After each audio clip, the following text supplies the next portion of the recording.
diz: porque um menino nos nasceu, um filho nos foi dado, e o governo está sobre os seus ombros, e ele será chamado Maravilhoso Conselheiro, Deus Forte, Pai da Eternidade e Príncipe da Paz. Alguém pode dizer glória a Deus por isso?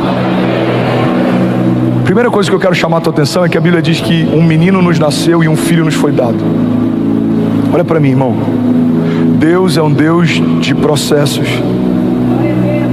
Deus poderia descer dos céus com 30 anos e começar o seu ministério assim que desceu. Mas a maior parte da criação ia contestar Deus no meio das crises, porque a gente ia dizer: você não sabe o que eu estou enfrentando, você não sabe o que eu estou vivendo. É fácil você falar, você é Deus, mas olha a humilhação que eu estou passando, olha a crise que eu estou vivendo. Por que Deus enfrenta todos os processos? Porque quando você é gerado no ventre da sua mãe, você ocupa o mesmo lugar que um dia Jesus ocupou. Quando você é traído por alguém que você ama, você sente a mesma coisa que Jesus sentiu. Quando você escolhe alguém que te abandona, você vai experimentar a mesma coisa que Jesus experimentou.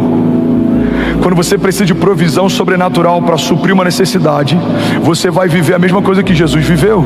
Pedro pesca um peixe, da boca do peixe uma moeda de ouro supre a necessidade dele. Eles estão no meio de um deserto, o povo está com fome, e 5 pães e 2 peixinhos multiplicam, toda uma multidão é suprida.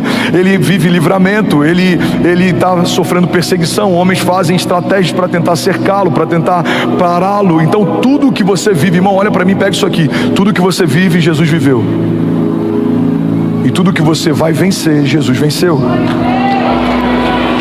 É por isso que essa declaração, somos mais do que vencedores, é um lugar mais alto do que ser apenas vencedor.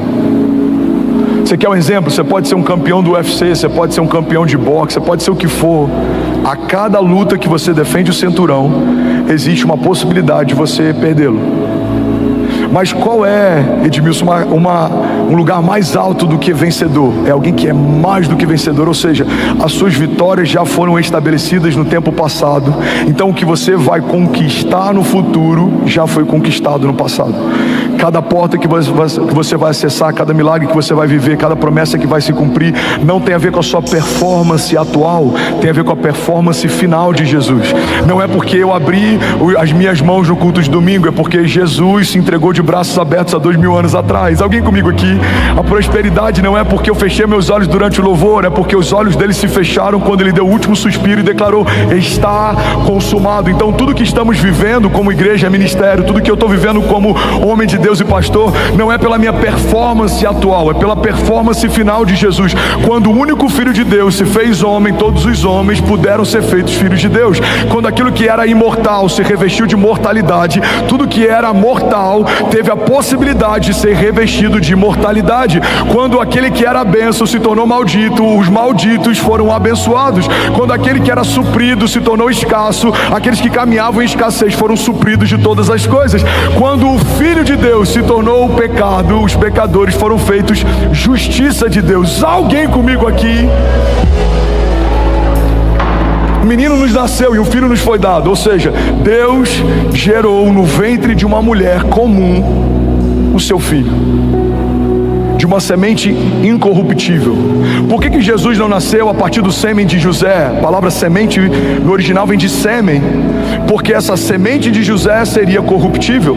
Então a semente incorruptível é incubada, é colocada, é semeada dentro de um ventre virgem. Não há mancha, não há pecado, não há mácula, não há nada. Jesus, desde o princípio até o fim, é encontrado sem pecado. A Bíblia diz que aquele que não cometeu pecado se fez pecado por nós, para que fôssemos feitos justiça de Deus.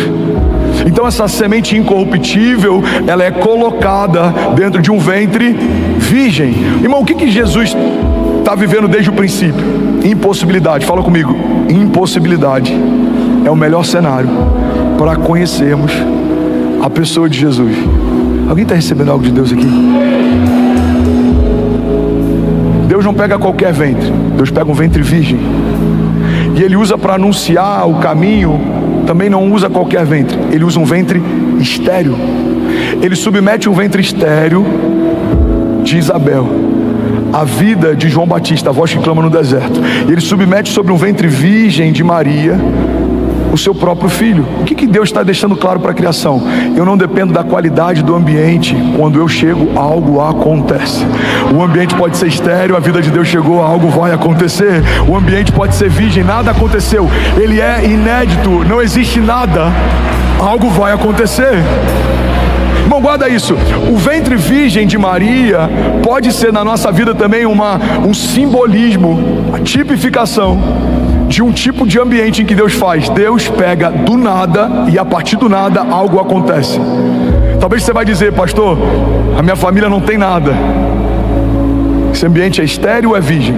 É estéril, a gente não consegue, nada acontece, não flui, nada prospera. Eu creio que pode nascer nesse ambiente uma voz que clama no deserto, algo vai acontecer. Não, pastor, é virgem, acabei de casar, a nossa casa não tem nada, a gente é uma página em branco, a gente está ouvindo dos céus qual vai ser a próxima direção, a gente está crendo que algo vai acontecer. É um ambiente virgem. Nesse lugar existe redenção, salvação, existe caminho, verdade, vida.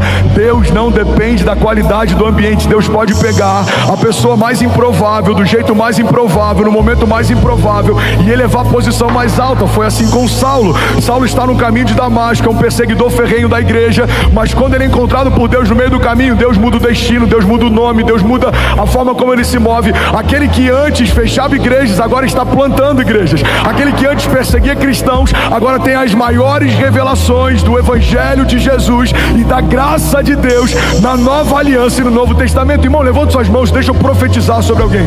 Não importa a forma e o lugar que Deus te encontrou, o lugar do seu encontro não é o lugar do seu destino. Deus te encontrou perdido, caído, ferido, quase morto, mas há uma palavra dele sobre você. Você e a sua casa não são quem eram, não vão viver o que viviam, porque Deus está fazendo uma coisa nova. Está sendo gerado dentro de você a própria vida de Deus, e a palavra de Deus nos garante que maior é o que está em nós do que tudo que se levanta ao nosso redor. Você e a sua casa viverão a expressão da bondade de Deus, e vocês verão cenários estéreis e cenários virgens, coisas que não poderiam acontecer, não daria para acontecer, acontecerão em nome de Jesus. Se alguém crê nisso, diga amém. Você pode dar um brado de liberdade no seu lugar. Aleluia. Será que alguém pode dizer ainda bem que eu vim, Jesus? Me ajuda a pregar, irmão, não me deixa sozinho. Um menino nos nasceu e um filho nos foi dado. Isso fala de filiação. Fomos enxertados numa família, não fazíamos parte dela. Éramos escravos. Fomos feitos filhos. Filho fala de filiação. Existe um vínculo. E no nosso caso existe um vínculo inclusive de sangue. A única adoção, pega isso aqui, irmão, a única adoção que se estabeleceu além de uma aliança adotiva, uma aliança também de sangue, foi a nossa. Você foi adotado, mas além de aceito, você se tornou parte do mesmo sangue. Você tem noção do que é alguém adotar um filho e anos depois você fazer um exame de DNA e o sangue que está correndo nas veias dele é o seu sangue? É exatamente isso que Deus fez com você. A Bíblia diz em Romanos, olha que forte isso, irmão, que nós fomos adotados, recebemos o espírito de adoção. Mas por que Paulo está dizendo isso para os romanos? Porque na cultura romana, naquela época, a adoção de um filho era algo muito sério. Para você ter ideia, irmão, se você adotasse uma criança e você cometesse algo contra aquela criança, a punição era muito maior do que se você fizesse algo com o seu filho de sangue. Você sabia disso? Mas por que os romanos entendiam assim? Porque eles entendiam que um filho de sangue pode ter sido gerado por um descuido, pode ter sido gerado por algum motivo, mas um filho adotivo não, você escolheu ter. É uma decisão consciente. Então, para os romanos, um filho adotivo, ele recebia mais cuidado e estava debaixo de mais responsabilidade dos pais do que um filho natural. O que a palavra de Deus está dizendo para nós? Deus adotou você. Não, eu vou falar de novo, alguém vai pegar isso aqui, você vai celebrar. Deus adotou você. Você não tinha filiação, mas Deus trouxe você para dentro da própria casa. Deus enxertou você dentro da própria família. Deus colocou o próprio sangue em você. Você está debaixo de uma aliança incorruptível. Estamos debaixo de uma aliança superior, aquela que foi feita com Noé, aquela que foi feita com Davi, superior àquela que foi feita com Moisés. Deus estabeleceu para aqueles que não são aquilo que Ele tinha guardado para aqueles que eram seus. A Bíblia diz que Ele veio para os que eram seus, mas porque os seus não os receberam, deu direito a todos aqueles que nele creem de serem chamados, de serem feitos filhos de Deus. Tem algum filho de Deus aqui nessa manhã? Aleluia! Jesus! Ainda bem que eu vi Jesus. A palavra de Deus diz: um filho nos foi dado e o governo está sobre os seus ombros. Diga: o governo está sobre os seus ombros. Sabe uma coisa que eu amo? A Bíblia diz que melhor o final das coisas do que o início delas. Olha para mim. Eu sei que é uma pregação expositiva, gera desconforto para quem está acostumado com a temática, mas é a season que a gente está e a gente vai fluir nela. Amém? Alguém está recebendo algo de Deus? Pega isso aqui, irmão. A palavra de Deus fala que melhor é o final das coisas do que o início delas. Talvez a tua história tenha começado mal, mas eu quero profetizar que ela vai terminar bem. Talvez o teu casamento tenha começado mal, mas eu quero declarar que ele vai terminar bem. Alguém comigo aqui? Talvez a tua jornada tenha começado mal, mas ela vai terminar bem. Se Jesus for o centro da tua história, vai ficar tudo bem. Você pode levantar suas mãos e declarar isso? Diga: vai ficar tudo bem. Billy Graham diz: eu já li o último livro da Bíblia. Fique em paz, vai terminar tudo bem. Agora, olha como é que são os processos de Deus. A Bíblia diz que o governo está sobre os seus ombros. O governo está sobre os ombros de Jesus, mas no final da história a Bíblia diz que todas as coisas foram colocadas debaixo dos seus pés. Ele começa com o governo sobre os ombros, ele termina com todas as coisas debaixo dos seus pés. Eu vou falar de novo e alguém vai pegar isso daqui. Deus colocou em você governo e autoridade para governar tempestades, para governar em meio a tribulações. E por mais que algumas coisas se levantem, irmão, vai chegar um momento em que todas as coisas serão colocadas debaixo dos nossos pés. Levante as suas mãos em nome de Jesus, e a cada palavra que eu declarar, eu quero que você declare e diga: debaixo dos meus pés. Vocês estão preparados? Então levante suas mãos, feche teus olhos. Depressão e pensamentos de morte. Vamos, alguém aqui? Divórcio e quebra de alianças. Escassez e todo pensamento e mentalidade de falta. Vamos, alguém aqui? Toda frieza ou cansaço, desânimo e abatimento espiritual. Toda arma forjada contra você, toda palavra maldita liberada contra você, toda obra de feitiçaria feita contra você, toda palavra maldita liberada em juízo contra os seus, tudo que se levanta, tudo que te cerca, toda tribulação, toda retaliação, toda tempestade, todo deserto, todo gigante. Vamos, levante suas mãos e diga: Deus estabeleceu sobre a sua igreja governo e autoridade para governar circunstâncias e estações. Vamos, alguém aqui? Declare com autoridade, diga: Deus declarou que a sua igreja reinará em vida. Diga: reinaremos, governaremos, avançaremos, prosperaremos, e as portas do inferno não prevalecerão contra nós. Você pode dar um prato de liberdade no seu lugar. Aleluia.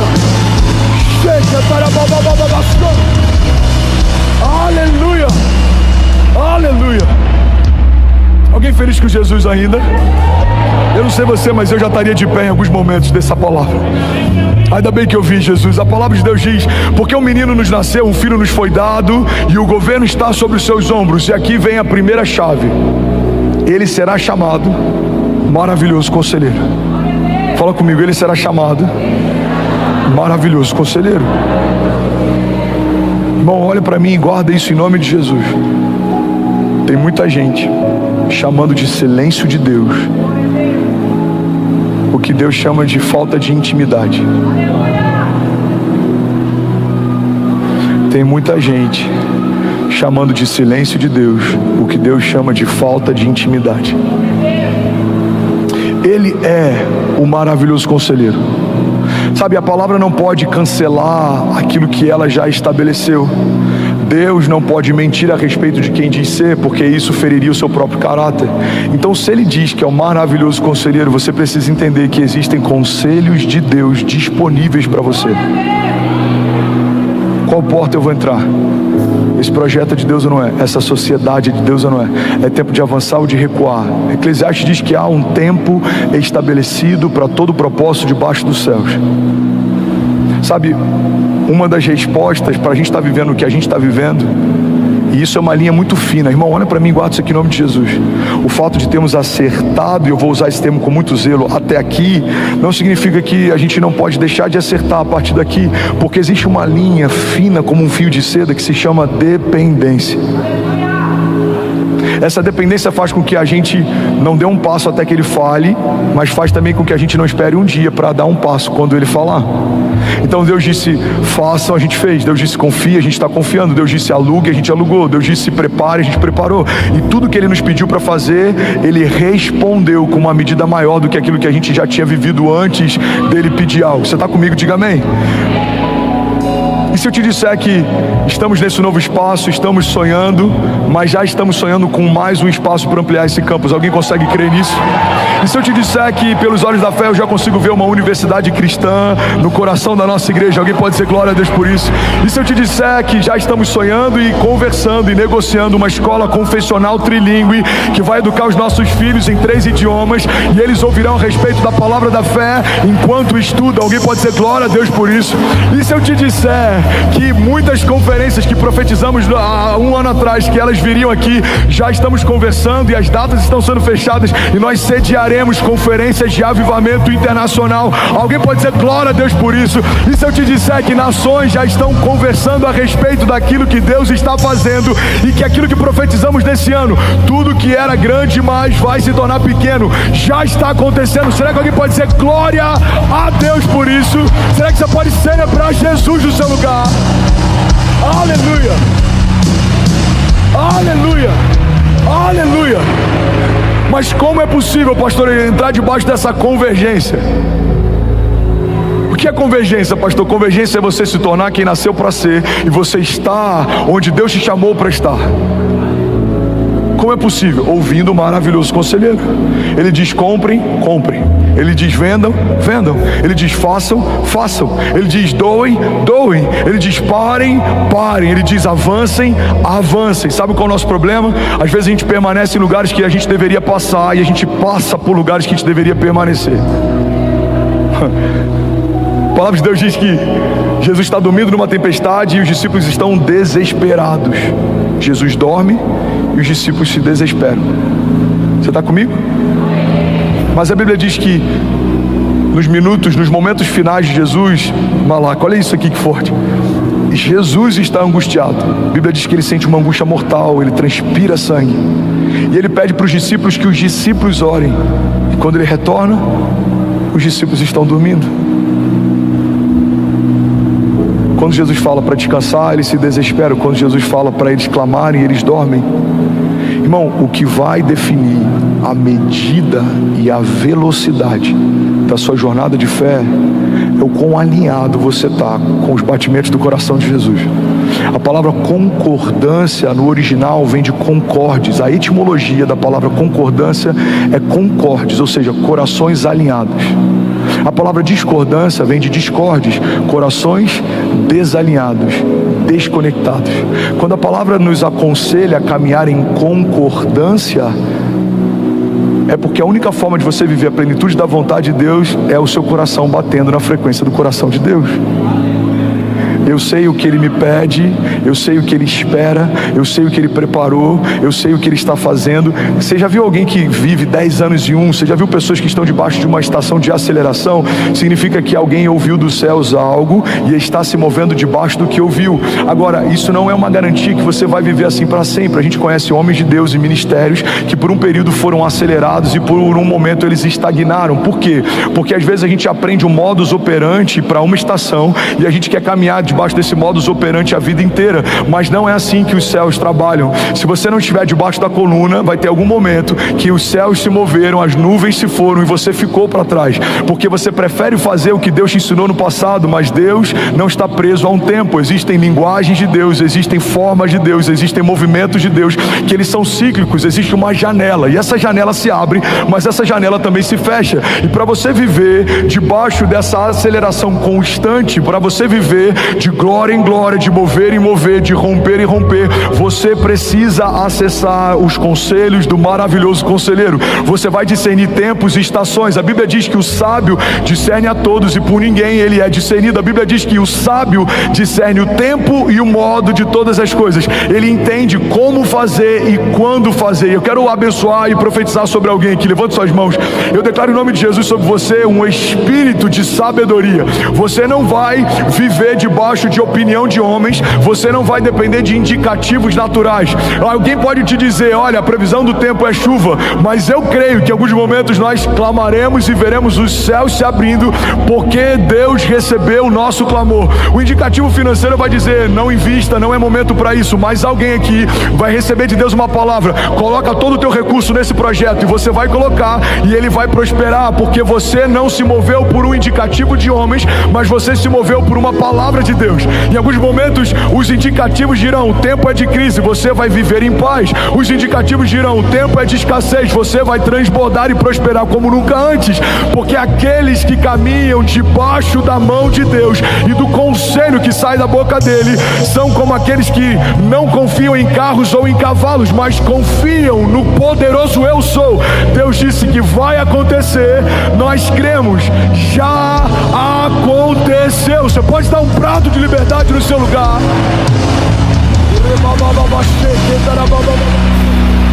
Aleluia. Alguém feliz com Jesus ainda? Diga amém.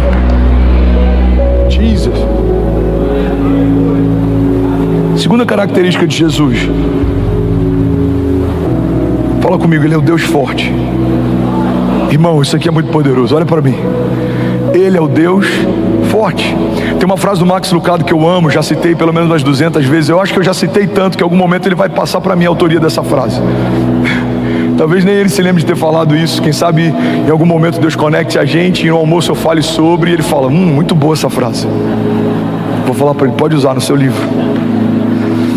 Ele diz: se olharmos para os nossos gigantes, tropeçaremos, mas se olharmos para o nosso Deus, os nossos gigantes tropeçarão. A sua perspectiva, se for para Jesus, você pode fazer melhor. Sua perspectiva define muito a respeito da sua visão de mundo. Você vai para o aeroporto, você olha de perto no embarque, o avião é gigante. Você olha depois que ele decola, o avião é minúsculo. Você olha depois que ele está bem distante, ele é quase imperceptível. Ele é grande ou pequeno dependendo do lugar que a gente olha para ele. Todo ponto de vista é a vista de um ponto. Assim são os nossos gigantes, e assim é o nosso Deus. Se você se inclina para olhar para os seus problemas mais do que você se inclina para olhar para as suas promessas, os seus problemas parecerão mais poderosos do que as suas promessas. Você quer um exemplo disso? Começamos os nossos dias muitas vezes acessando os noticiários, mas poucas vezes acessando um devocional. A gente ouve o que a notícia do dia fala, mas a gente não acessa o que a boa notícia já falou há milhares de anos atrás.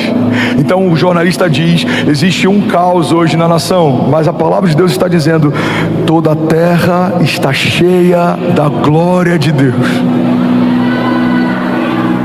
Se eu só olho o noticiário e eu nunca olho a palavra de Deus, os problemas de hoje vão parecer mais poderosos do que as promessas de ontem. Alguém está comigo? Pastor, então você está dizendo que eu tenho que me alienar? Não, não é isso. Corta isso aqui.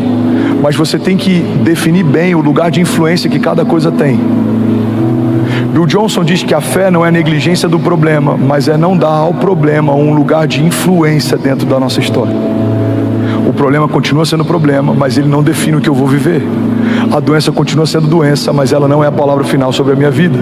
A crise continua sendo crise, mas eu sei que os pensamentos que Deus tem a meu respeito são pensamentos de paz e não de mal, para me dar o fim que eu desejo.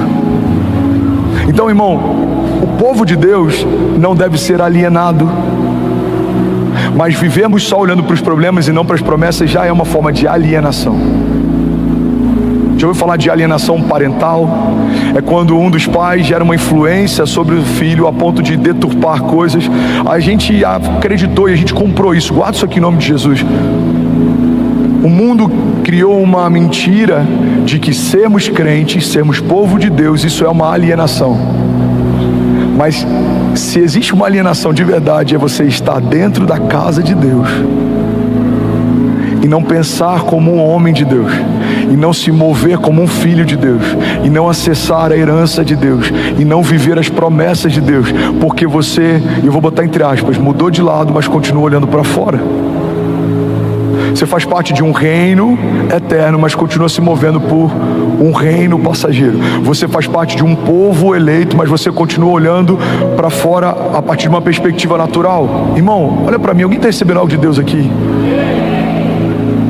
Não faz sentido estarmos debaixo de uma nova aliança, mas nos movemos como se estivéssemos na antiga aliança. Você está debaixo de uma nova aliança. E o que essa nova aliança te tornou? Te tornou mais do que vencedor. Te tornou rei e sacerdote. Você ministra diante de Deus. Você tem acesso à presença de Deus. Você carrega a vida de Deus. Você fala em nome de Deus. Você liga e desliga na terra e nos céus. Você profetiza, libera palavras e elas se cumprem. Você toca enfermos e eles são curados. Você ora por cativos e eles são libertos. A palavra de Deus diz: o Senhor me ungiu para anunciar o seu ano aceitável. O que era o ano aceitável do Senhor? Era o jubileu, quando 7 ciclos de 7 anos se completavam. Todos os escravos eram libertos, todas as dívidas eram perdoadas e todas as terras voltavam para o seu dono de origem. O que a palavra está dizendo é: o Senhor nos ungiu para declarar aos cativos a liberdade. A sua dívida foi paga, as algemas foram quebradas. Você não é mais cativo, as cadeias se romperam. Se Cristo nos libertou, verdadeiramente somos livres. Qual é a boa notícia que nós temos para os enfermos? Isaías 53 declara: certamente Ele levou sobre si as nossas doenças e enfermidades, e o castigo que nos trouxe a paz estava sobre Ele, pelas suas pisaduras nós fomos sarados. As terras voltam ao lugar de origem, aonde você colocar a planta dos seus pés, abençoado será. Pede-me e eu te darei nações por herança e os confins da terra como a sua propriedade. Ei, eu vim aqui debaixo da unção do Senhor nessa manhã para declarar que o ano aceitável dele já está estabelecido. Não há condenação, não há julgo, não há peso, não há juízo, não há correntes ou cadeias, não há principados ou potestades, não há anjos ou demônios, não há nada nos céus ou debaixo dos céus, não há nada na terra ou debaixo da terra, não há nada no presente nem no porvir, não há altura nem profundidade, não há nada na criação capaz de nos separar do amor de Deus que está em Cristo Jesus. Alguém crê nisso aqui, pelo amor de Deus? Ele é um Deus forte, fala comigo, Ele é um Deus forte. Salmos 46:1 diz: Deus é o nosso refúgio e fortaleza, Ele é auxílio presente na adversidade, por isso não temeremos, embora a terra trema e os montes afundem no coração do mar, embora estrondem as suas águas turbulentas e os montes sejam sacudidos pela sua fúria.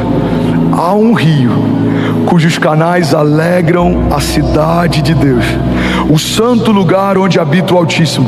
Deus nela está e ela não será abalada. Deus vem no seu auxílio desde o romper da manhã. Nações se agitam, reinos se abalam, mas Ele ergue a sua voz e toda a terra se derrete. O Senhor dos exércitos está conosco. O Deus de Jacó é a nossa torre segura. Alguém pode dizer glória a Deus por isso?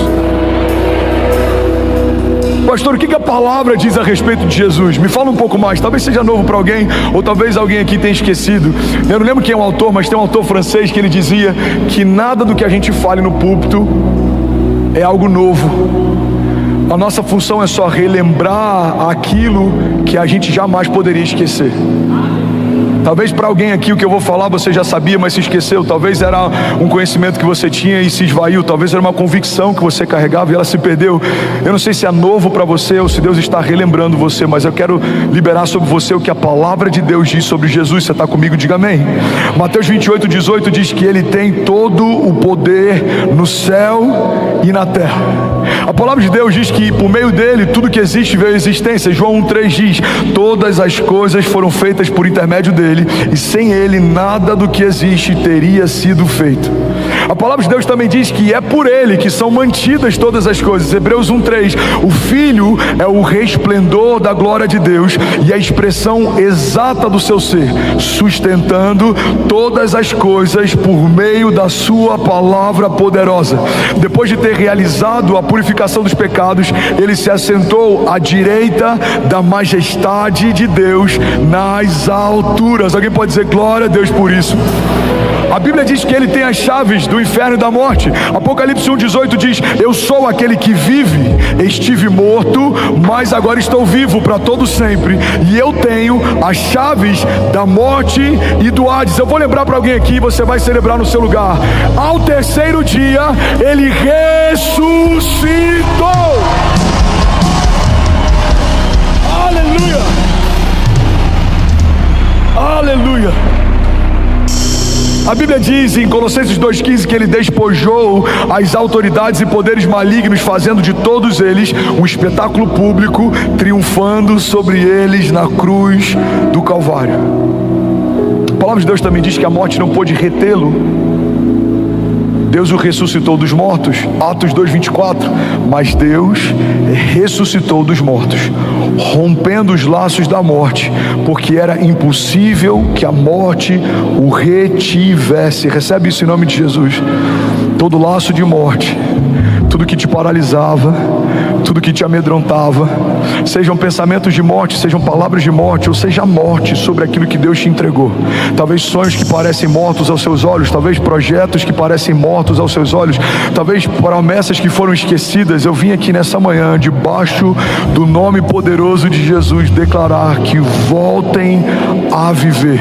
Vale de ossos secos, voltem a viver. Assim diz o Senhor, em nome de Jesus. Se você recebe isso, diga amém. A Bíblia diz que ele foi exaltado por Deus.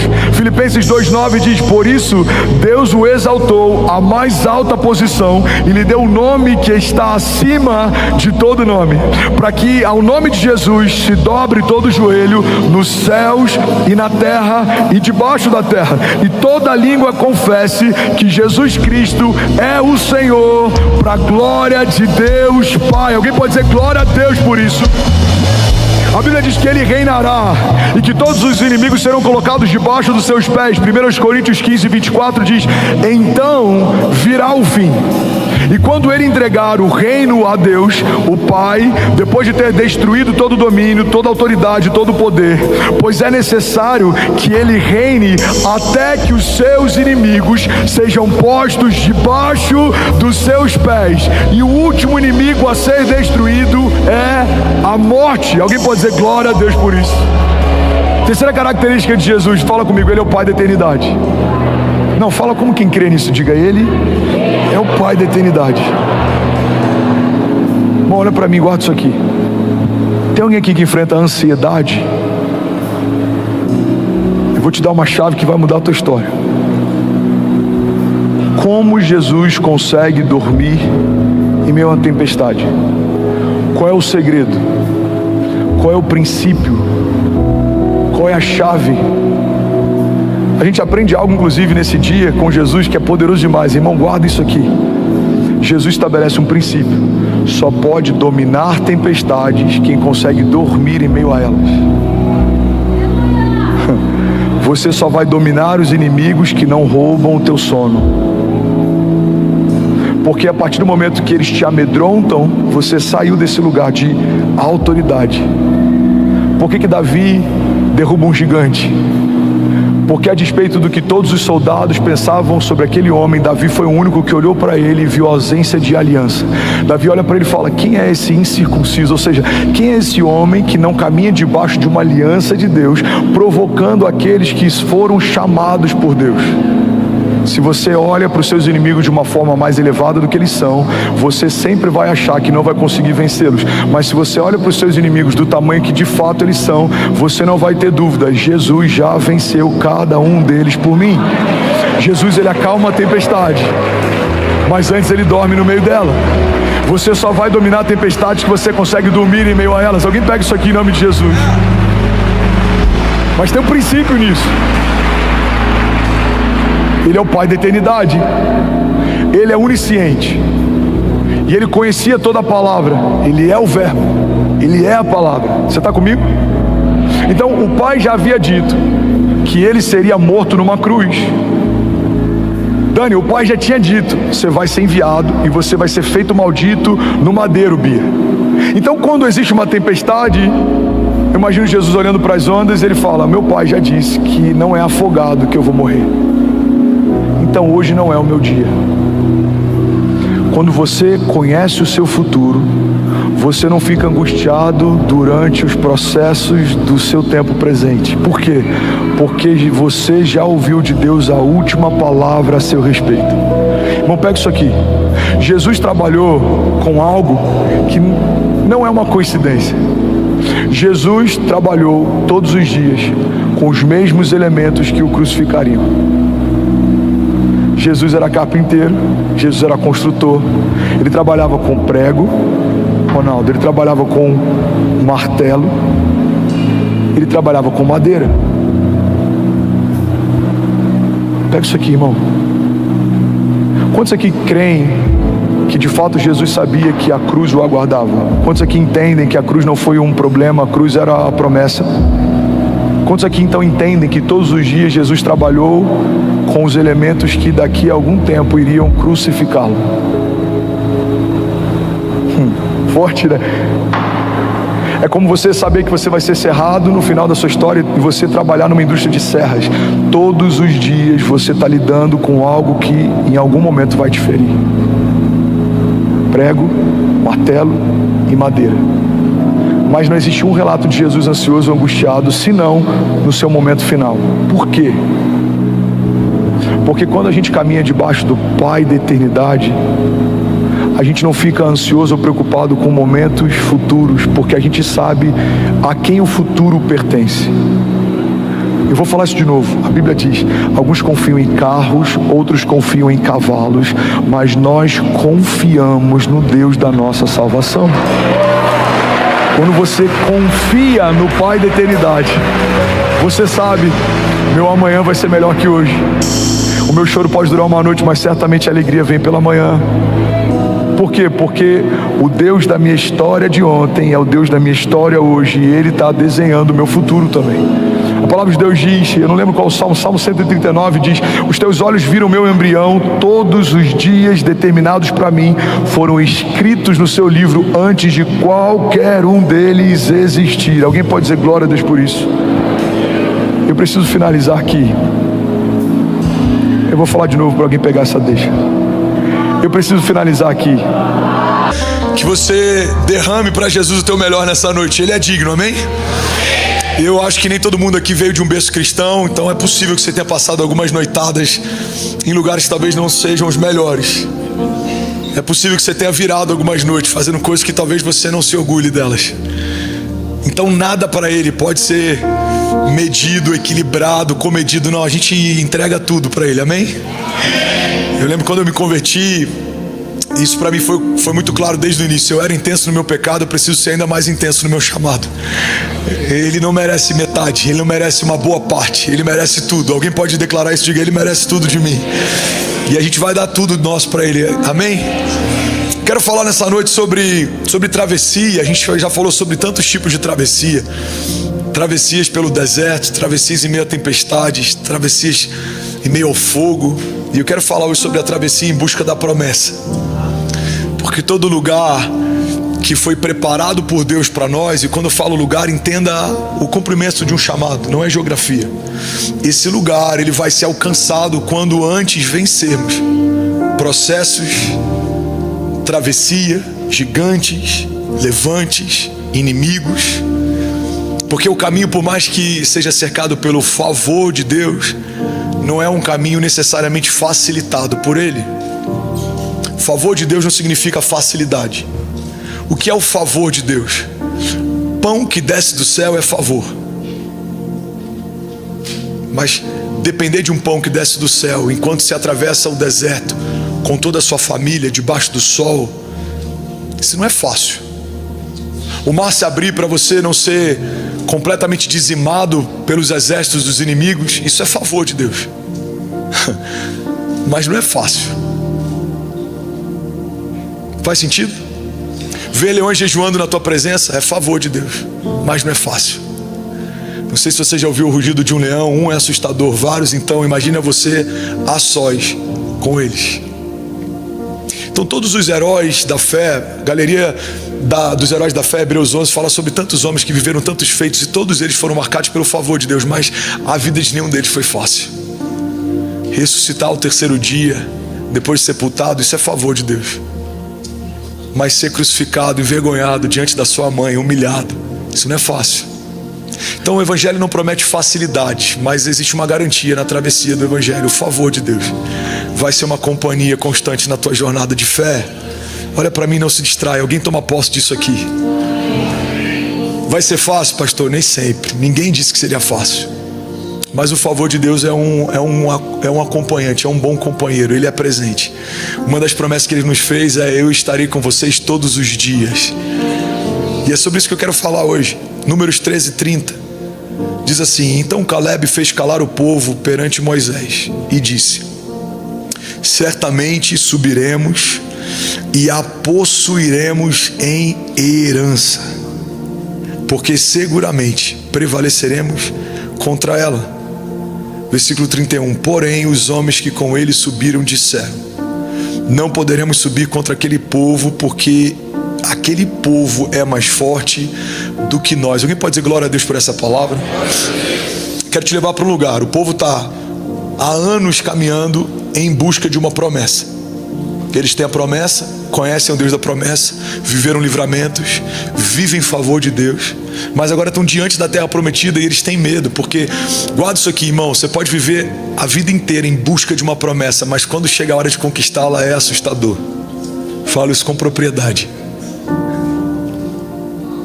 Te empurram profeticamente para o lugar. Tem estações que tudo acontece, parece que está fora de controle, mas na verdade, enquanto parece que está tudo desmoronando, pode estar tudo profeticamente se encaixando. Mas ainda assim, quando chega a hora de tomar posse, é assustador. É como alguém que ama a sua namorada, que se torna noiva, mas no dia do casamento, irmão, frio na barriga. Quando houve a marcha nupcial, meu Deus do céu, é de verdade, está acontecendo. É como alguém que vai se tornar pai. Todo mundo aqui é maduro para entender que a noite em que a criança foi concebida, ou o dia, ou a tarde, ela é cercada de alegria, amém, gente? Alguém pegou a chave aqui ou não? Mas quando chega a semana do nascimento do bebê, e quando a bolsa estoura, você se preparou para isso, você desejou isso, começou isso, mas quando chega a hora de tomar posse da promessa, tem ansiedade, preocupação, é uma série de emoções. Agora a gente está falando de um povo que por 40 anos viu Deus enviar comida do céu. Alguém já viu Tá Chovendo Hambúrguer, aquele filme? Irmão, aquilo ali nada mais é do que o que o povo viveu. Não é louco a gente ver aquilo, ver uma animação e falar: cara, que loucura. É isso que eles viveram. Eles viram Deus alimentando eles no deserto. As roupas não se gastavam, os calçados não se desgastavam. Mas ainda assim, quando chegam diante da terra prometida, existe medo, preocupação. E é sobre isso que eu quero pregar nessa noite. Alguém consegue ouvir 20 minutos dessa mensagem aqui? Então é nesse contexto que eu quero te levar. Imagina que você está no meio do povo. Os espias voltaram. Alguns trazem um bom relatório e outros amedrontam o povo, mesmo sabendo da herança. E é nesse lugar que você está o tempo inteiro. Você discerniu algo, ouviu algo, percebeu algo de Deus, compartilha com alguém a maior parte não vai acreditar. Guarda isso aqui: se os sonhos que você carrega, se a maior parte das pessoas que te cercam concordam, provavelmente seja uma boa ideia, mas não necessariamente é uma ideia de Deus. A ideia de Deus para Moisés é: vai e fala com o faraó que é para liberar o povo. Cara, isso é absurdo. A ideia de Deus é: pega o cajado, toca no mar, vai se abrir. Isso é absurdo. A ideia de Deus é: Pedro, como eu falei no último culto, lança um anzol e vai vir da boca de um peixe a provisão. Pedro precisava de ouro, não de peixe, mas de dentro da boca do peixe veio o ouro. Isso é absurdo.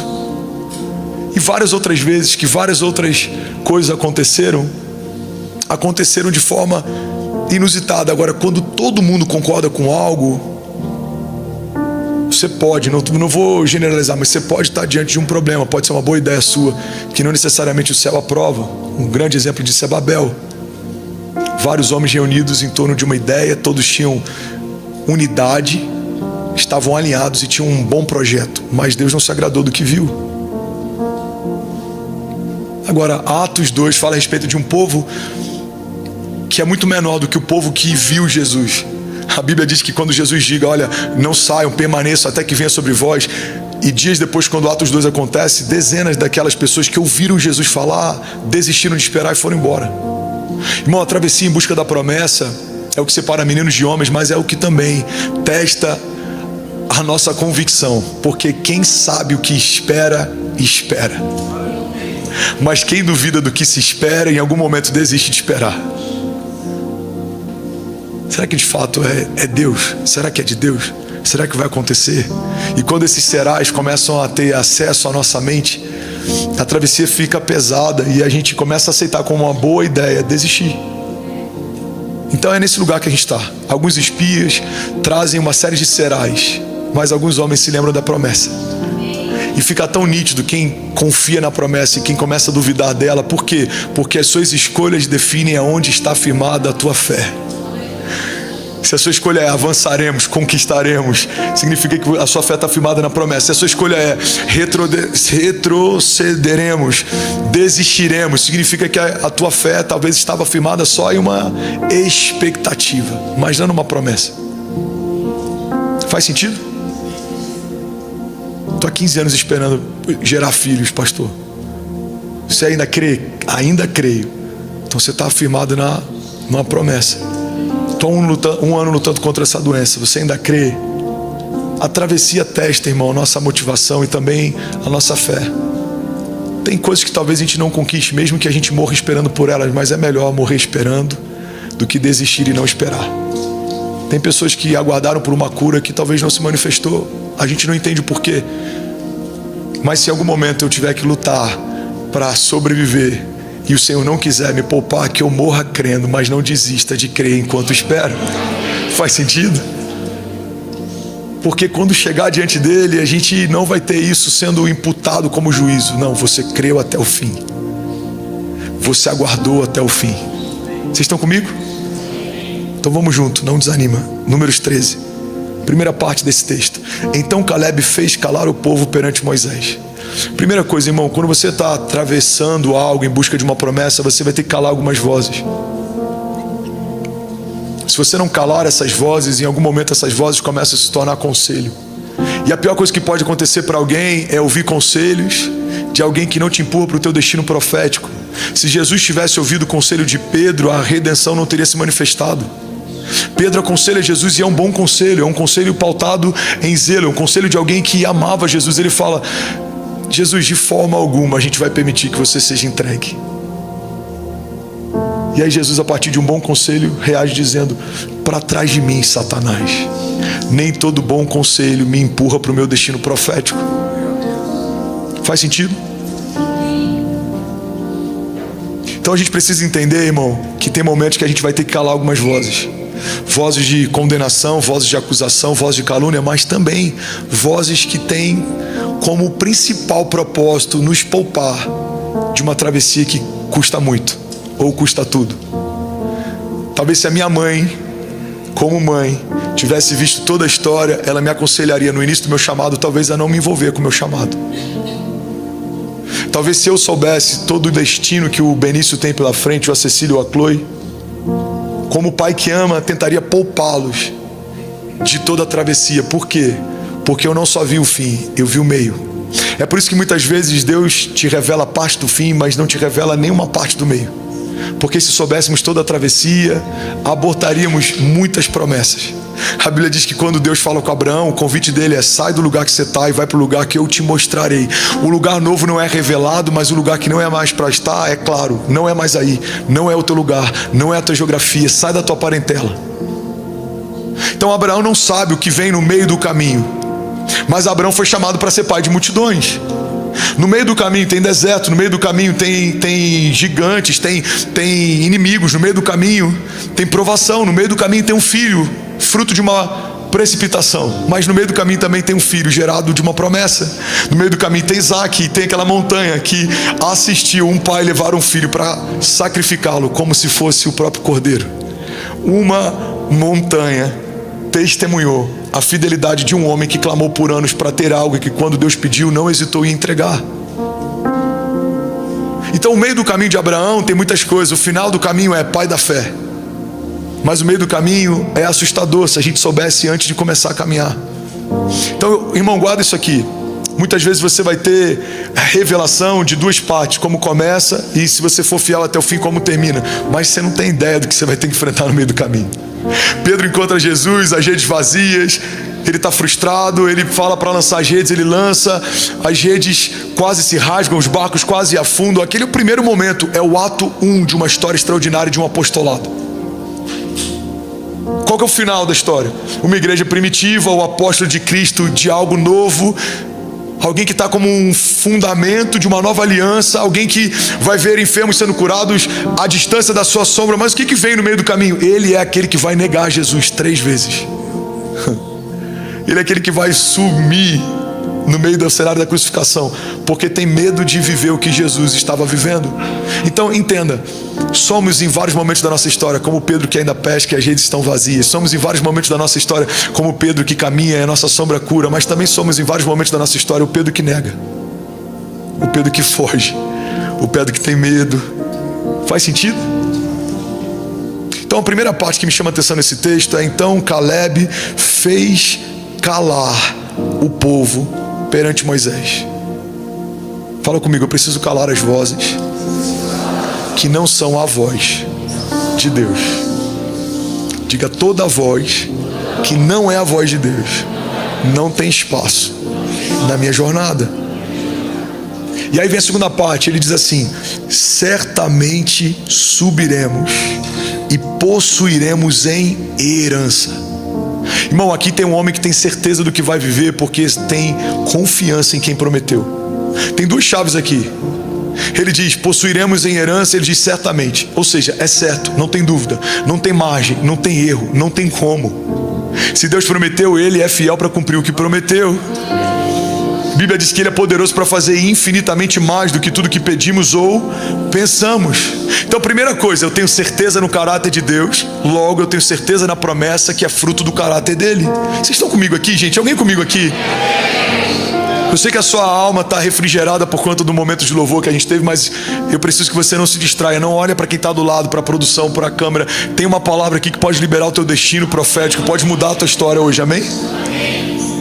Então, quando eu conheço o caráter, eu sei o que esperar. Eu sei o que esperar da Kezinha. Se eu prometer que vou chegar no horário e chegar outro, eu sei o que esperar. 17 casado, irmão, 19 junto. Eu sei o que esperar da Cécia, se eu fizer algo que ela quer que eu faça, ou se eu não der o que ela quer que eu dê. Agora, quando conhecemos o caráter de Deus, sabemos o que esperar desse Deus.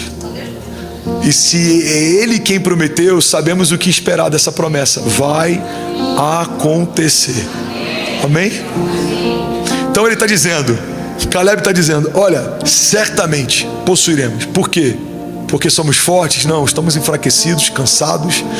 O nosso número é muito menor do que o número que começou a travessia. Os nossos inimigos são maiores, eles são mais fortes, estão empoderados, fortificados. Mas por que ele tem certeza? Porque a garantia dele não é a circunstância facilitada, mas é o favor do Deus que prometeu. Não é sobre a facilidade, irmão, é sobre o favor de quem te chamou. Não era fácil. Gideão com 300 venceu vários exércitos. Ele começou com 30 mil. Deus disse: tem gente demais. Senhor, mas vai ser mais fácil com 30 mil do que com 300. Sim, vai ser mais fácil, mas o meu favor opera nos 300, não nos 30 mil. Porque quando um número te garante, não sou eu mais quem te garante, mas quando nenhum número te garante, eu começo a ser sua garantia. Faz sentido? E aí ele fala: certamente subiremos e possuiremos em herança. O que é herança? É algo que não foi comprado. Irmão, pega isso aqui. Herança é algo que não fui eu quem comprei, mas alguém que veio antes de mim comprou e deixou para eu usufruir. Não é o princípio da herança? Herança não é minha conquista. Herança é a conquista de alguém que vem depois de mim. Não, que veio antes. O Benício não pode estabelecer uma herança para o André, mas o André e a Kézia podem estabelecer uma herança para o Benício, porque é o pai que deixa herança para o filho.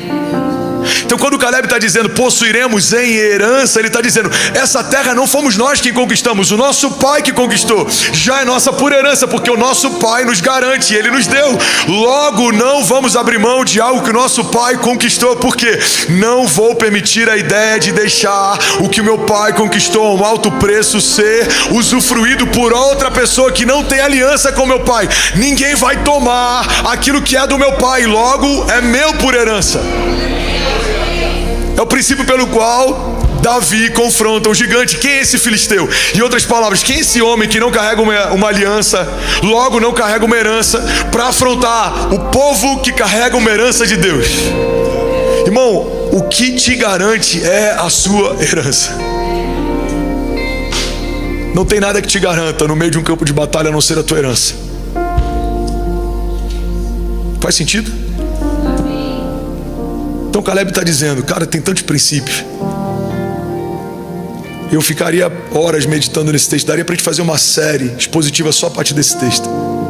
Porque aqui vemos um homem remando contra a maré, indo contra as vozes, crendo a despeito das circunstâncias, confrontando os espias que trazem desânimo, militando contra os ladrões de alegria e trazendo a memória do povo que traz esperança. Por quê? Porque foi Deus quem prometeu. Caleb dá uma aula aqui de fé e de confiança na promessa. Esse é o tipo de fé que sustenta a promessa. A fé que sustenta a promessa é unicamente uma fé pautada no conhecimento do caráter de quem prometeu. Por que a sua fé está bem firmada? Porque eu conheço o caráter de quem fez a promessa. No cartório alguém está dizendo: eu garanto que foi ele quem assinou. Dependendo do nível do contrato, você precisa ter um reconhecimento presencial. Você tem que estar lá, porque alguém olha e ele vai falar: olha, eu chancelo, garanto, ele estava aqui quando assinou esse documento. Quem estava lá quando a sua promessa foi assinada?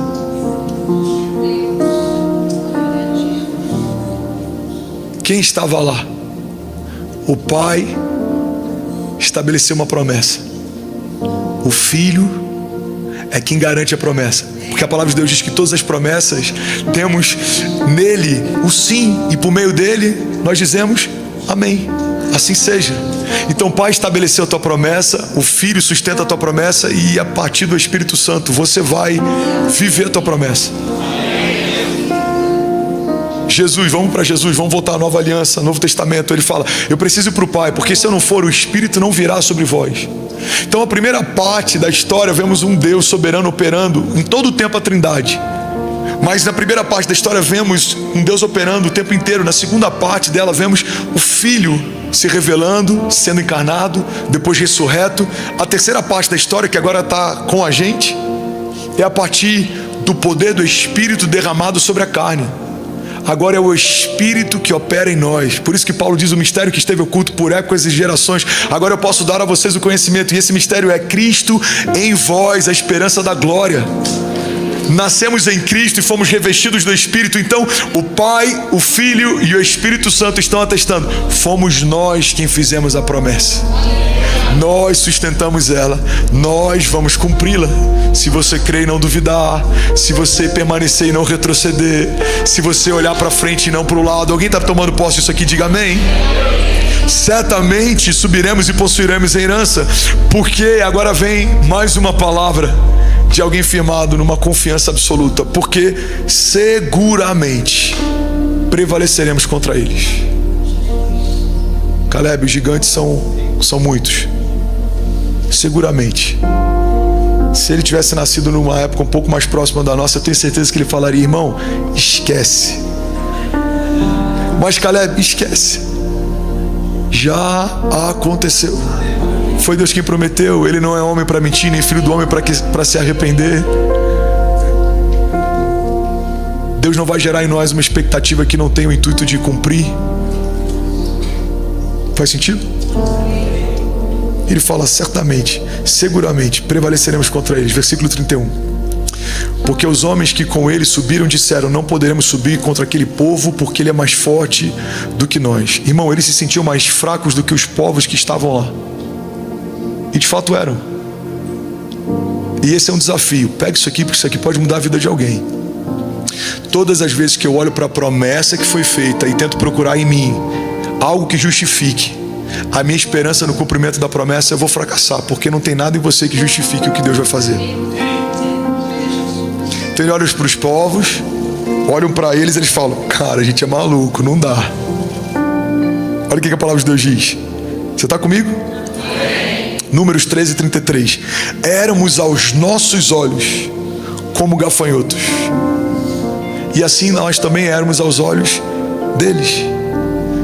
A mesma Bíblia diz que assim como você pensa, você é.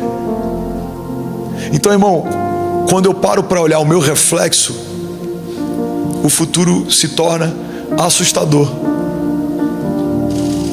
Moisés, liberta o povo. Ele era de fala pesada. Eu falo mal, Deus.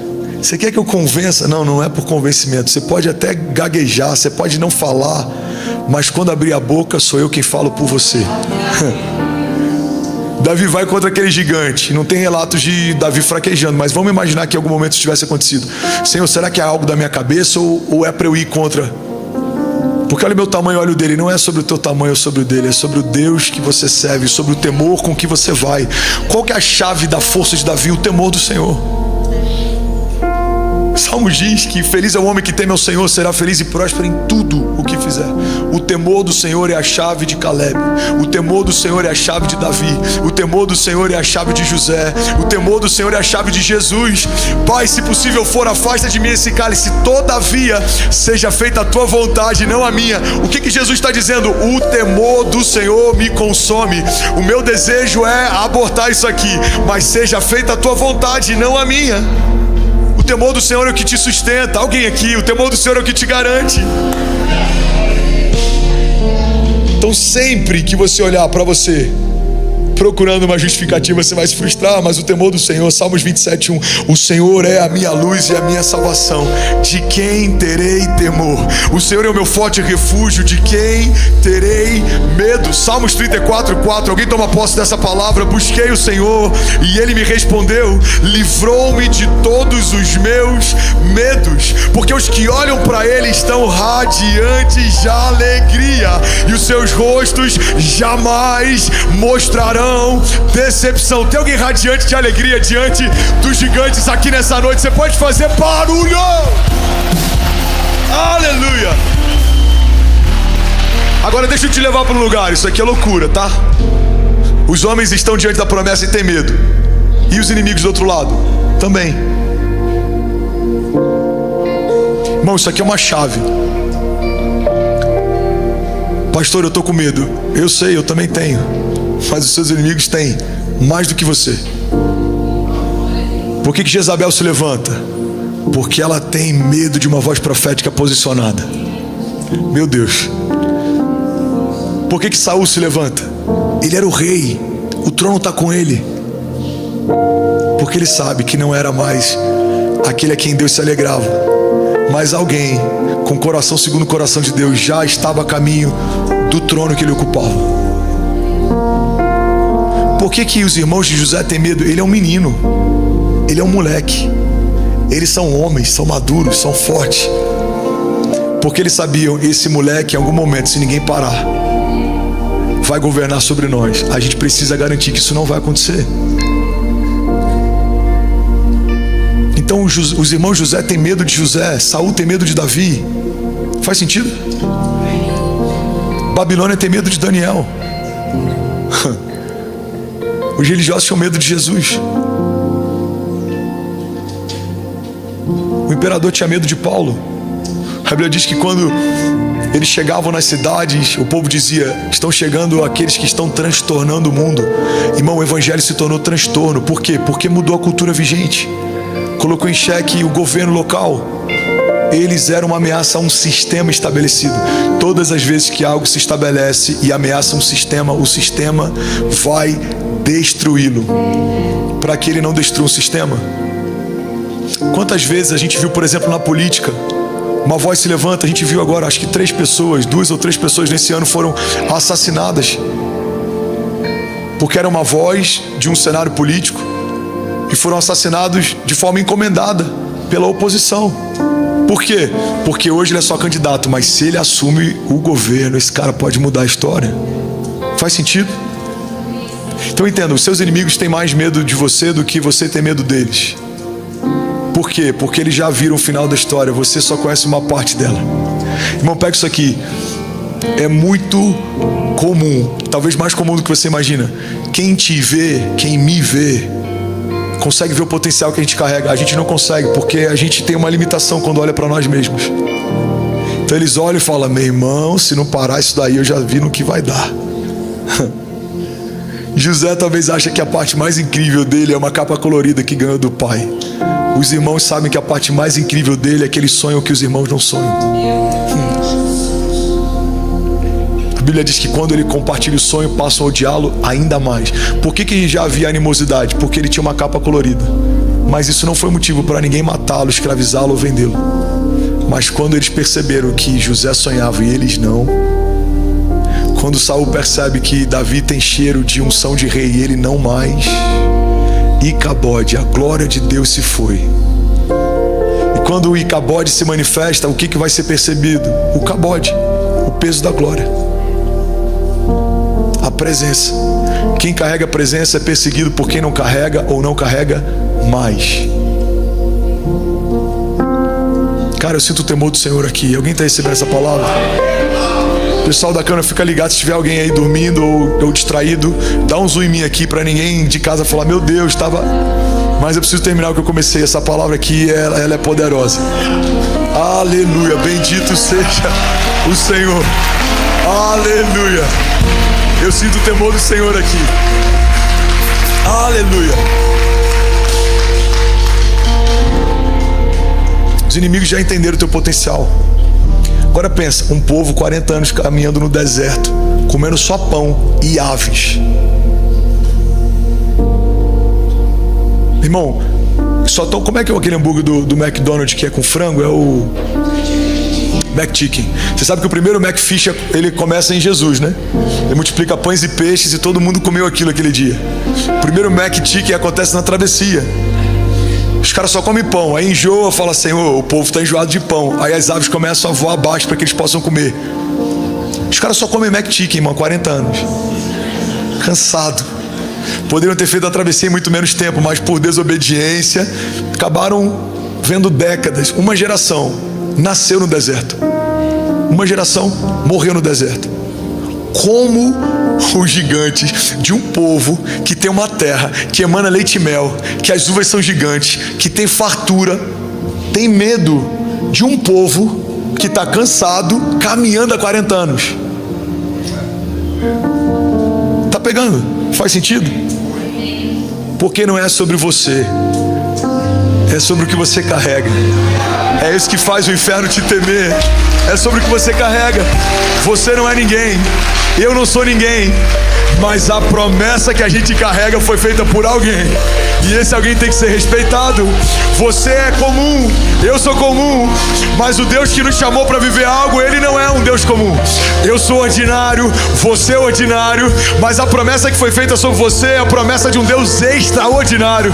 Você é natural, eu sou natural, mas as promessas que você carrega são promessas de um Deus sobrenatural. Vamos, alguém aqui nessa noite. Aleluia! Então eles viram o que você não viu. Vamos para a Bíblia? Josué 2:9. Olha o que a prostituta Raabe diz para eles: eu sei que o Senhor deu a vocês essa terra. Vocês nos causaram um medo terrível, e todos os habitantes desta terra estão apavorados por causa de vocês. Pois temos ouvido como o Senhor secou as águas do Mar Vermelho perante vocês quando saíram do Egito, e aquilo que vocês fizeram a leste do Jordão com Seom e Og, os 2 reis amorreus que vocês aniquilaram. Quando soubemos disso, o povo desanimou-se completamente. E por causa de vocês, todos perderam a coragem. Pois o Senhor, o seu Deus, é Deus em cima dos céus e é Deus embaixo da terra. Você pode celebrar Jesus no seu lugar. Aleluia. Cara, isso aqui é muito forte. Perspectiva deles, a gente está 40 anos, irmão, 40 anos, a gente está cansado, a gente está frustrado. Agora a perspectiva do povo que vai ser conquistado. Irmão, faz 40 anos que a gente ouve o que o Senhor tem feito por vocês. Os meus avós ouviram o que o Senhor fez por vocês quando saíram do Egito. Os meus pais ouviram o que vocês fizeram contra os inimigos. Os meus pais ouviram quando vocês aniquilaram os reis que se levantaram contra vocês. Ou seja, de um lado tem um povo, estamos enfraquecidos há 40 anos. De outro lado tem um povo, há 40 anos nós tememos que esse dia chegasse, mas chegou o dia. O povo que Deus separou, ungiu e sustentou, chegou diante da terra prometida. Então você precisa escolher se vai ser um dos espias que volta desanimando o povo que carrega uma promessa, ou se você vai ser um daqueles poucos que voltam com uma firmeza declarando: certamente possuiremos essa terra e nós a teremos por herança, porque o Senhor que nos fez a promessa é fiel para nos sustentar até aqui e nos dará por herança uma terra que foi conquistada por Ele. Essa terra não será conquistada por nós, já foi conquistada pelo nosso Pai, e Ele nos dará por herança, porque somos herdeiros, e é melhor ser herdeiro de Deus do que ser alguém que se fez sozinho. É melhor ser herdeiro de Deus do que alguém que se construiu sozinho. Não, a melhor parte daquilo que carregamos foi estabelecida por Deus por herança. Levante as suas mãos e declare: diga, eu sou herdeiro de Deus e eu sou co-herdeiro em Cristo Jesus. Diga, a melhor parte daquilo que eu carrego não tem a ver com o que eu vou conquistar. Diga, tem a ver com o que Jesus já conquistou na cruz do Calvário. Porque a minha força não está firmada na minha performance atual, mas está garantida na performance final de Jesus. O meu rei morreu de braços abertos, entregou a sua vida e disse: está consumado. Mas ao terceiro dia, quando ele voltou dos mortos, algo novo se estabeleceu. Diga aí, dos céus veio a resposta de Deus sobre a terra. Levante as suas mãos, diga: somos a sua herança, avançaremos em fé e as portas do inferno não prevalecerão contra nós. Você pode ter um brado de liberdade no seu lugar. Vamos ser que alguém pode, pelo amor de Deus, fazer barulho. Aleluia.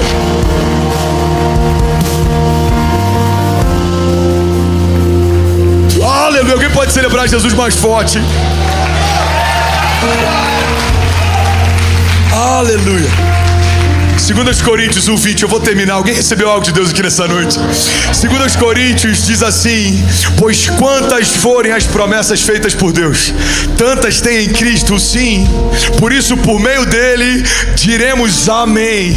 O amém é pronunciado por nós para a glória de Deus. Ora, é Deus que faz que nós e vocês permaneçamos firmes em Cristo, porque Ele nos ungiu, nos selou como a sua propriedade e pôs o seu Espírito em nossos corações como a garantia do que está por vir. Alguém pode celebrar essa palavra e dizer glória a Deus por isso? 2 Coríntios está dizendo: o Espírito que habita em você é a garantia do que está por vir. Cara, que dó de ter que pregar isso rápido, mas alguém está pegando isso aqui? O Espírito que foi colocado em vocês é a garantia do que está por vir. Qual que é a tua garantia, Fernandes? O Espírito que foi depositado em mim. Qual que é a tua garantia? O Espírito que foi depositado em você. Pastor, mas eu estou me sentindo tão fraco, irmão. Talvez eu seja o homem mais fraco dessa sala hoje. Diante de Deus eu te falo, eu sou o homem mais fraco dessa sala. Mas a palavra de Deus diz: diga ao fraco, eu sou forte. É na minha maior fraqueza que Deus está revelando a maior força. Tem dias que Kezinha vê o que está acontecendo, o que se passa, o que fazem. Ela fala: não sei como é que você está conseguindo, amor. Eu estou no meu pior momento, eu estou enfraquecido, mas eu estou vivendo a maior expressão da fortaleza de Deus em mim. Por quê? Porque o Espírito de Deus em mim é a garantia do que está por vir. Faz sentido? Falei com o time hoje na vinda pra cá. Segura aí, meu lindo, me ajuda. Falei com o time na vinda pra cá. Eu falei: time, eu preciso de cobertura. Eu só tenho 2 frases, não tenho sermão e o dia hoje foi mal. Aí o time já conhece, falaram: então hoje vai ser extraordinário. Todas as vezes que eu tô moído, Deus faz a partir dos restos, a partir das ruínas. Como Esdras 3, o povo voltando para uma terra destruída, mas eles pegam as ruínas e usam ela como matéria-prima para reconstruir o altar e começam a adorar a Deus no meio de uma terra devastada. Assim tem sido a minha estação, reconstruindo o altar de adoração, voltando à essência em muitas coisas, tendo a oportunidade de fazer algo diferente, novo, sem resquícios. Por quê? Porque tudo que eu tenho são as ruínas do que vivi e construímos. Mas é a melhor matéria-prima para reconstruir e recomeçar. Porque Deus está fazendo uma coisa nova. Alguém recebe isso aqui em nome de Jesus? Deus está fazendo uma coisa nova. Vocês não percebem? Aleluia. Romanos 8,17. Se somos filhos, então somos herdeiros.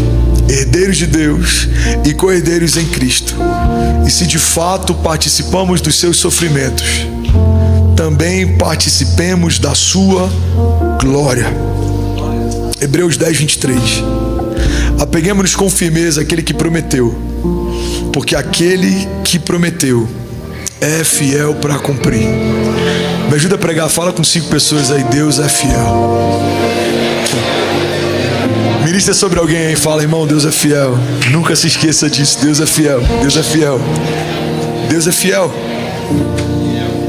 E eu finalizo aqui, Salmo 119:50 diz: e esse é o meu consolo, no meu sofrimento a tua promessa me dá vida.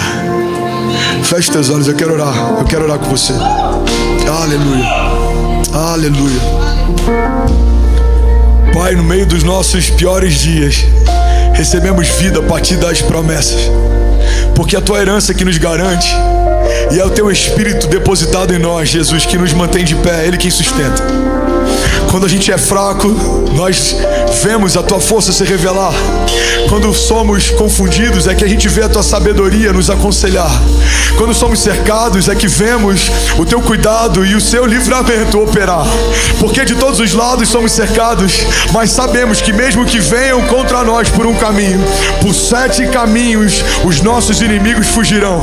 Sabemos que mesmo que hajam palavras malditas, setas, dados, sabemos que mesmo que hajam levantes, estratégias, mesmo que hajam mesas malditas que talvez se levantem contra nós para tentar gerar em nós cansaço, apatia, abatimento, Jesus, seja política, lobby, seja um sistema religioso, sejam homens, seja vaidade, sejam doenças, Jesus, sejam palavras de médicos, sejam talvez traumas de infância, seja o que for, venha de onde vier, cremos que o selo do teu Espírito é a garantia de nosso futuro desejável. A tua palavra diz que o Senhor bem sabe os pensamentos que tem a nosso respeito, pensamentos de paz e não de mal, para nos dar o fim que desejamos. Por isso, Pai, nós clamamos e receberemos do Senhor resposta. Por isso, Pai, nós nos humilhamos, porque a tua palavra diz que aqueles que se humilham serão exaltados. Por isso, Pai, apresentamos ao Senhor toda semente de humilhação como uma semente poderosa, porque a tua palavra diz que é no lugar da vergonha que opera a dupla honra. Por isso, Pai, nós nos nos ajuntamos não como aqueles que olham para os inimigos e desanimam. Não. Nós somos daqueles que trazem à memória a promessa, aquilo que dá esperança, e avançam em fé, porque certamente, sim, certamente, o Senhor operará maravilhas, milagres, e Ele nos fará justiça, e Ele abrirá espaço, e como Isaac nós declararemos: prosperaremos nessa terra, porque o Senhor nos abriu espaço. Pai, eu declaro paz que excede todo entendimento. Pai, nós declaramos pão que desce do céu.